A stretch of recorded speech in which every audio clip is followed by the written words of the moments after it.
दोस्तों नमस्कार, स्वागत है आप लोगों का सिविल टेक चैनल में। आज हम लोग सिविल इंजीनियरिंग के टेक्निकल पार्ट के टॉप 10 क्वेश्चन सीरीज को पढ़ने जा रहे हैं, जो कि मोस्ट इम्पोर्टेंट और मोस्ट एक्सपेक्टेड क्वेश्चन है।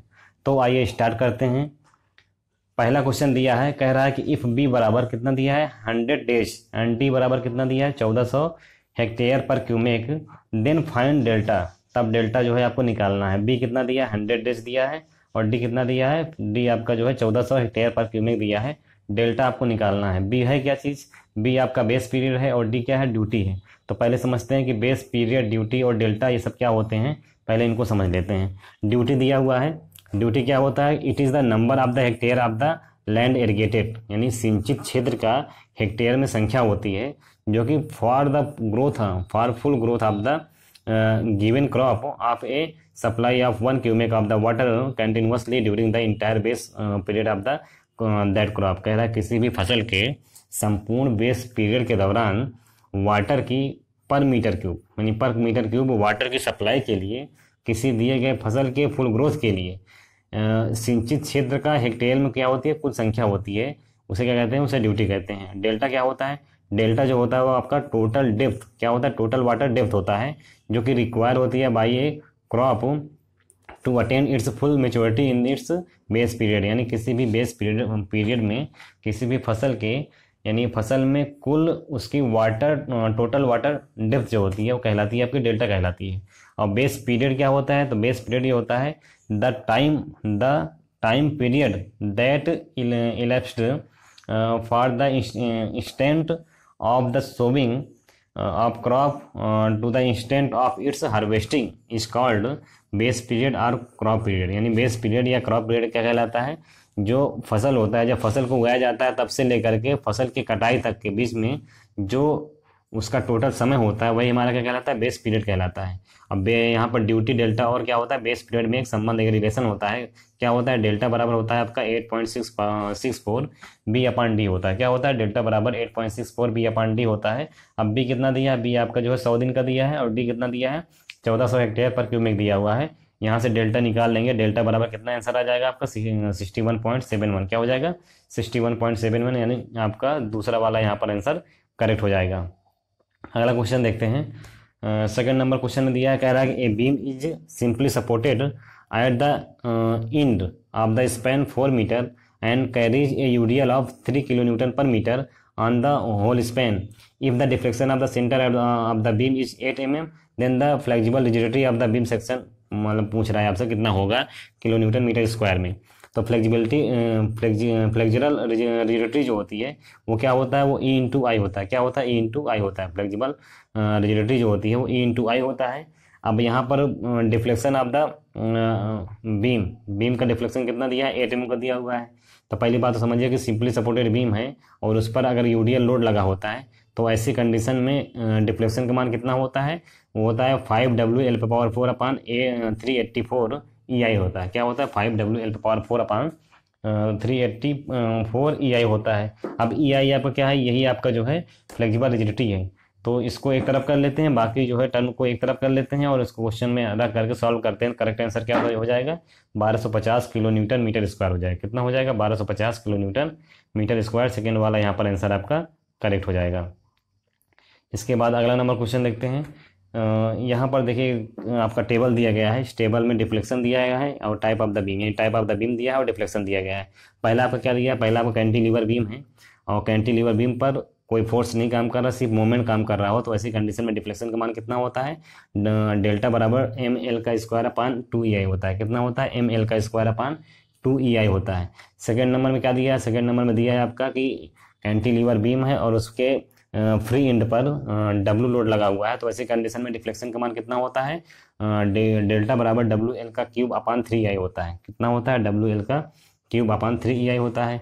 थर्ड नंबर में क्या दिया है, थर्ड नंबर में आपका दिया है कि कैंटिलीवर बीम है और यूडीएल लोड लगा हो, ऐसे कंडीशन में डेल्टा का मान या डिफ्लेक्शन का मान कितना होता है, WL⁴ अपान 8EI होता है। और फोर्थ नंबर में दिया है कि कैंटिलीवर बीम है और वायरिंग लोड लगा हो, जो कि फ्री एंड पर 0 है और फिक्स्ड एंड पर कितना है, W काम कर रहा है, तो ऐसी कंडीशन में डिफ्लेक्शन का मान कितना होता है, डेल्टा बराबर WL⁴ अपान 30EI होता है। ये तो मान लीजिए किसके लिए हो गया, ये सब जो है कैंटिलीवर के लिए हो गया। अब यहाँ पर आपका दिया हुआ है सिंपली सपोर्टेड बीम के लिए 5 नंबर में दिया है कि सिंपली सपोर्टेड बीम है और उसके सेंटर पर पॉइंट लोड लगा हुआ है, तो ऐसी कंडीशन में डिफ्लेक्शन का मान कितना होता है, डेल्टा बराबर WL का क्यूब अपान 48 EI होता है। 6 नंबर में दिया है कि आपका जो है यूरियल लोड लगा हो, सिंपली सपोर्टेड बीम है और यूरियल लोड लगा हो, तो ऐसी कंडीशन में डिफ्लेक्शन का मान कितना होता है, 5WL⁴ अपान 384 EI होता है। और 7 नंबर में आपका दिया कि फिक्स्ड बीम है और उसके सेंटर पर जो है पॉइंट लोड लगा है, तो ऐसी कंडीशन में डिफ्लेक्शन का मान कितना होता है, तो डेल्टा बराबर WL का क्यूब अपान 192 EI होता है। और 8 नंबर में क्या दिया है कि फिक्स्ड बीम है और W लोड लगा है, यूरियल लोड लगा हुआ है, तो ऐसी कंडीशन में डिफ्लेक्शन का मान कितना होता है, डेल्टा बराबर WL⁴ अपान 384 EI होता है। तो ये आपका जो सारणी दी गई है, इस सारणी को आप लोग देख लीजिए, इससे क्वेश्चन बहुत बनते हैं, इसको याद भी कर लीजिएगा।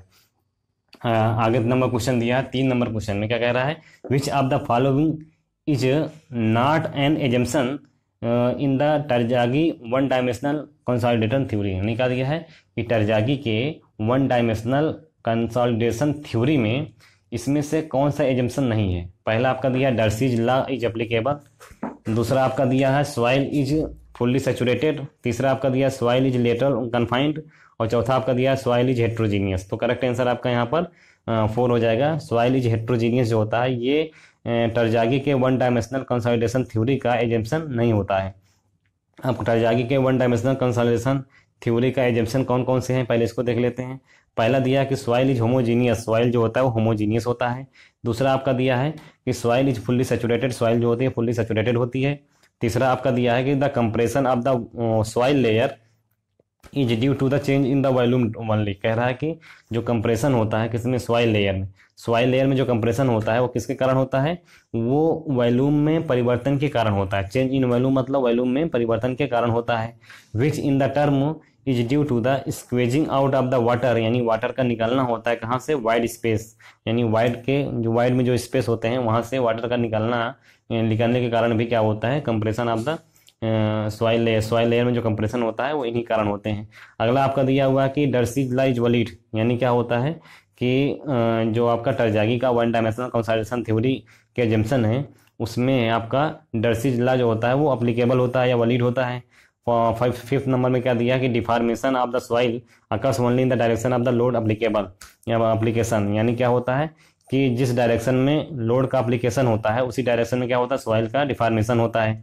6 नंबर में क्या दिया, कह रहा है कोफिशिएंट ऑफ कंसोलिडेशन, यानी कंसोलिडेशन का जो कोफिशिएंट होता है वो कांस्टेंट होता है। कब कांस्टेंट होता है, ड्यूरिंग द कंसोलिडेशन के दौरान कंसोलिडेशन का जो कोफिशिएंट होता है वो क्या होता है, कांस्टेंट रखा जाता है। तो ये सब जो हैं सॉइल के टरजागी के वन डायमेंशनल कंसोलिडेशन थ्योरी के एजम्पशंस हैं, इनको पढ़ लीजिएगा, ये बहुत आते हैं क्वेश्चन। अगला क्वेश्चन दिया है, कह रहा है कि विच ऑफ द फॉलोइंग मेथड, क्या दिया, विच of the following methods is prefer for collecting origin and destination data for a small area like a mass business center and large intersection। क्या दिया है कि मास बिजनेस सेंटर या फिर लार्ज इंटरसेक्शन जैसे छोटे एरिया के लिए जो ओरिजिन और डेस्टिनेशन डाटा हैं इनको कलेक्ट करने का प्रेफर मेथड कौन सा होता है। तो करेक्ट आंसर क्या हो जाएगा, लाइसेंस प्लेट मेथड। क्या हो जाएगा, लाइसेंस प्लेट मेथड जो है यहाँ पर आंसर करेक्ट हो जाएगा। अब देखिए ओरिजिन और डेस्टिनेशन डाटा जो होते हैं ये studies are carried out in the numerous method, यानी ओरिजिन और डेस्टिनेशन डाटा जो होते हैं इनका हम अध्ययन करते हैं किसमें, किस मेथड से करते हैं, तो ये जो ऑप्शन दिए गए हैं इन मेथड से हम करते हैं। पहला क्या है, लाइसेंस प्लेट मेथड है। दूसरा आपका जो है रोड साइड इंटरव्यू मेथड है। तीसरा आपका पोस्ट कार्ड मेथड है। चौथा आपका होम इंटरव्यू मेथड है। और अगला आपका जो दिया है वो स्टिकर मेथड है। और लास्ट नंबर आपका दिया है work place method.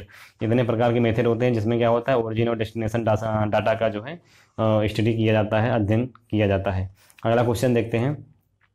5th number question में क्या दिया, कह रहा है कि which vibrator is used for vibrating concrete cube, यानी कंक्रीट क्यूब के वाइब्रेटिंग करने के लिए कौन सा वाइब्रेटर हम यूज़ करते हैं। तो करेक्ट आंसर क्या हो जाएगा, टेबल वाइब्रेटर। टेबल वाइब्रेटर का यूज हम जो है कंक्रीट क्यूब बनाने में करते हैं। अब एक तरफ यह दिया है टाइप का प्रकार, वाइब्रेटर का प्रकार दिया हुआ है, एक तरफ क्या दिया है कि कौन सा वाइब्रेटर किसके लिए सुटेबल होता है। तो पहला आपका दिया है कि सरफेस वाइब्रेटर। तो सरफेस वाइब्रेटर जो है किसके लिए सुटेबल होता है, तो compaction of shallow element and repair work, यानी सैलो एलिमेंट और रिपेयर वर्क के कंपैक्शन के लिए सरफेस वाइब्रेटर का यूज़ करते हैं। अगला दिया है इंटरनल वाइब्रेटर। तो इंटरनल वाइब्रेटर का यूज़ कहाँ करते हैं? तो कंसोलिडेटिंग हायर स्लम्प कंक्रीट, यानी हायर स्लम्प कंक्रीट को कंसोलिडेटिंग यानी कंसोलिडेशन करने के लिए इंटरनल वाइब्रेटर का हम यूज़ करते हैं। अगला दिया प्लेटफार्म वाइब्रेटर। तो प्लेटफार्म वाइब्रेटर कहाँ यूज़ करते हैं? तो कंपैक्टिंग प्री फैब्रिकेटिंग कंक्रीट, कह रहा है कि प्री फैब्रिकेटेड कंक्रीट एलिमेंट को कंपैक्ट करने के लिए प्लेटफॉर्म वाइब्रेटर का हम यूज़ करते हैं। अगला दिया है, कह रहा है टेबल वाइब्रेटर। तो टेबल वाइब्रेटर का यूज़ कहाँ करते हैं? तो स्मॉल साइज कंक्रीट एलिमेंट, यानी छोटे प्रकार के जो कंक्रीट एलिमेंट होते हैं, जैसे कंक्रीट क्यूब बनाने के लिए हम क्या करते हैं? टेबल वाइब्रेटर का यूज़ करते हैं। तो ये अलग अलग प्रकार दिए गए हैं वाइब्रेटर के, इनको भी पढ़ लीजिएगा। अगला क्वेश्चन दिया है, कह रहा है कि for the estimation of the painting area of corrugated sheet percentage increase in area above the plain area. क्या दिया है? कह रहा है कि जो कोरुगेटेड शीट के पेंटिंग एरिया के एस्टिमेशन के लिए, क्या दिया है? कोरुगेटेड शीट के पेंटिंग एरिया के एस्टिमेशन के लिए प्लेन एरिया के ऊपर परसेंटेज इंक्रीज इन एरिया में कितना परसेंट इंक्रीज होता है? तो करेक्ट आंसर क्या हो जाएगा? 14%, यानी 14% जो है एरिया में इंक्रीज होता है। अब यहाँ पर कोरुगेटेड शीट के बारे में देखते हैं। कह रहा है corrugated sheet surface and Nainital pattern roof surface should be included with the plain surface after increasing their areas by the following percentage. कह रहा है कि कोरुगेटेड शीट सरफेस हो या नैनीताल पैटर्न रूफ सरफेस हो, इन सब में क्या होता है? प्लेन सरफेस, जिसमें प्लेन सरफेस क्या होता है? इंक्लूड होता है। इसमें जो इंक्रीजिंग एरिया है वो कितना परसेंट होता है, ये सबके लिए अलग अलग दिया गया है। जैसे ए नंबर में क्या दिया है? कोरुगेटेड शीट दिया है। तो कोरुगेटेड शीट में इंक्रीजिंग एरिया कितना परसेंट होता है? तो 14% रखा जाता है। सेकेंड नंबर दिया आपका नैनीताल पैटर्न रूफ। तो नैनीताल पैटर्न रूफ का जो है प्लेन शीट विथ रोल का अगर दिया हुआ है तो यहाँ पर 10% होता है। और सी आपका दिया है कि नैनीताल पैटर्न रूफ है जो कि कोरुगेटेड शीट के साथ में है, तो ऐसी कंडीशन में जो है 25% रखा जाता है। अगला को दिया है डी नंबर में, कह रहा है कि एस्बेस्टस सीमेंट सीट है और कोरुगेटेड है, तो ऐसी कंडीशन में क्या होगा? 20% रखा जाता है। और एस्बेस्टस सीमेंट सीट है और सेमी कोरुगेटेड है, तो ऐसी कंडीशन में 10% रखा जाता है। तो ये भी आपका जो है अलग अलग क्वेश्चन दिए गए हैं और अलग अलग परसेंटेज दिए गए हैं, इनको पढ़ लीजिएगा, मोस्ट इंपॉर्टेंट क्वेश्चन है ये सब। आगे देखते हैं। अगला क्वेश्चन दिया है कि match list 1 with list second and select the correct option, यानी लिस्ट 1 को लिस्ट सेकेंड के साथ करेक्ट मतलब जो है मिलान करना है। ए में आपका दिया कास्ट आयरन पाइप। क्या दिया है? Cast iron pipe. तो कास्ट आयरन पाइप में कौन सा ज्वाइंट हम यूज करते हैं? करेक्ट आंसर आपका सेकेंड हो जाएगा, स्पाइगॉट एंड सॉकेट ज्वाइंट। क्या हो जाएगा? स्पाइगॉट एंड सॉकेट ज्वाइंट, यानी कास्ट आयरन पाइप में हम जो है स्पाइगॉट और सॉकेट ज्वाइंट का यूज़ करते हैं। बी नंबर आपका दिया है asbestos cement pipe. Asbestos cement pipe जो होता है वो सिंप्लेक्स ज्वाइंट होता है, पहला वाला यहाँ पर सही हो जाएगा। सी आपका दिया है कि plain ended pipe subjected to the frequent vibration. तो फ्रिक्वेंट वाइब्रेशन से संबंधित प्लेन इंडेड पाइप के लिए हम कौन सा ज्वाइंट यूज़ करते हैं? तो विक्टोलिक ज्वाइंट यूज़ करते हैं। आपका चौथा वाला ऑप्शन सही हो जाएगा। डी नंबर दिया जीआई पाइप। तो जीआई पाइप में हम कौन सा ज्वाइंट यूज़ करते हैं? तो स्क्रू ज्वाइंट यूज़ करते हैं। स्क्रू ज्वाइंट जो होता है वो जीआई पाइप के लिए यूज़ किया जाता है। तो अभी पढ़ते हैं इसके बारे में। सिंप्लेक्स ज्वाइंट क्या होता है? सिंप्लेक्स ज्वाइंट जो होता है, these are the joint consisting of a special type of the coupling, यानी सिंप्लेक्स ज्वाइंट जो होता है ये विशेष प्रकार के कपलिंग ज्वाइंट में हम यूज़ करते हैं। कह रहा है which have the pipe sleeve. क्या होता है? इसमें एक पाइप स्लीव होता है and 2 rubber rings, 2 rubber ring होती हैं। विच आर कंप्रेस्ड, जो कि कंप्रेस की जाती हैं between the pipe and interior of the sleeve. Pipe और इंटीरियर ऑफ द स्लीव, यानी स्लीव के इंटीरियर भाग में के बीच में, ठीक है, कंप्रेस की जाती हैं। These are recommended for the asbestos pipe. ये क्या होती हैं? एस्बेस्टस पाइप में जो है एस्बेस्टस पाइप के लिए रिकमेंडेड की जाती हैं। अगला आपका दिया है, क्या दिया है? स्पाइगॉट और सॉकेट ज्वाइंट क्या होता है? तो स्पाइगॉट और सॉकेट ज्वाइंट में क्या होता है? This joint is use mainly for the cast iron pipe of all size. विभिन्न प्रकार के समान मतलब सभी प्रकार के साइजों के लिए कास्ट आयरन पाइप में हम यूज़ करते हैं किसका? स्पाइगॉट और सॉकेट ज्वाइंट का। And concrete pipe below the 60 mm diameter, और कंक्रीट पाइप के लिए भी यूज़ करते हैं जिसका डायमीटर कितना होता है? 60 सेंटीमीटर से कम होता है। कह रहा था material for filling the join में be between lead and sulphur mixed with the sand. यानी क्या होता है कि मटेरियल को फिल किया जाता है किसके द्वारा, बिटवीन लेड और सरफेस के द्वारा, किसके साथ में, mixed with the sand, sand के साथ मिला करके। अगला ज्वाइंट क्या दिया है, स्क्रू ज्वाइंट। स्क्रू ज्वाइंट क्या होता है, this is recommended for the galvanised iron pipe. तो गैल्वनाइज्ड आयरन पाइप के लिए जो है हम स्क्रू ज्वाइंट का यूज करते हैं।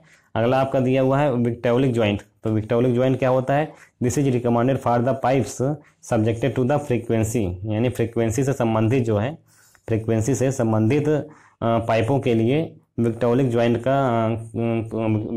जो है रिकमेंड की जाती है। तो आगे क्वेश्चन देखते हैं।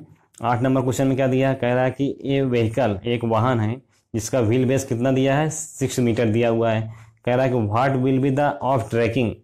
ऑफ ट्रैकिंग आपसे पूछ रहा है कि कितना होगा, वाइल निगोटिएटिंग एक curve path of the mean radius कितना दिया है, 30 मीटर रेडियस दिया है। कह रहा है क्या, व्हील बेस जिसको एल से डिनोट करते हैं, एल बराबर कितना दिया है, 6 मीटर दिया है, और आर बराबर कितना दिया है आपका, 30 मीटर दिया हुआ है।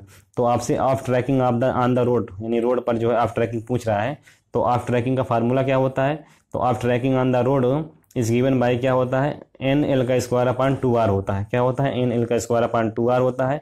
एन क्या है, एन जो है नंबर ऑफ द लेन है, एल क्या है व्हील बेस है, आर क्या है रेडियस ऑफ द कर्व है, और ई ऑफ क्या है, ये ऑफ ट्रैकिंग है। तो इस पर रख देंगे, एन बराबर 1 हो जाएगा, और एल बराबर कितना दिया है, एल बराबर यहाँ पर व्हील बेस है जो कि 6 मीटर दिया है, आर आपको कितना दिया, 30 दिया है। करेक्ट आंसर यहाँ पर हल करने के बाद 0.6 मीटर आ जाएगा। सेकेंड वाला आंसर यहाँ पर करेक्ट हो जाएगा। अगला नंबर क्वेश्चन देखते हैं। कह रहा है क्या कि what will be the capitalised value of the property fetching A net annual rent of rupees कितना दिया, 5000 if the highest rate of the interest prevailing इस कितना दिया, 10%। यानी 10% जो है आपका ये रेट ऑफ इंटरेस्ट दिया हुआ है, और नेट एनुअल इनकम जो है कितना दिया है, वो आपका 5000 दिया गया है। तो आपसे पूछ क्या रहा है, कैपिटलाइज्ड वैल्यू पूछ रहा है। तो पहली बात तो समझते हैं कि कैपिटलाइज्ड वैल्यू होता क्या है।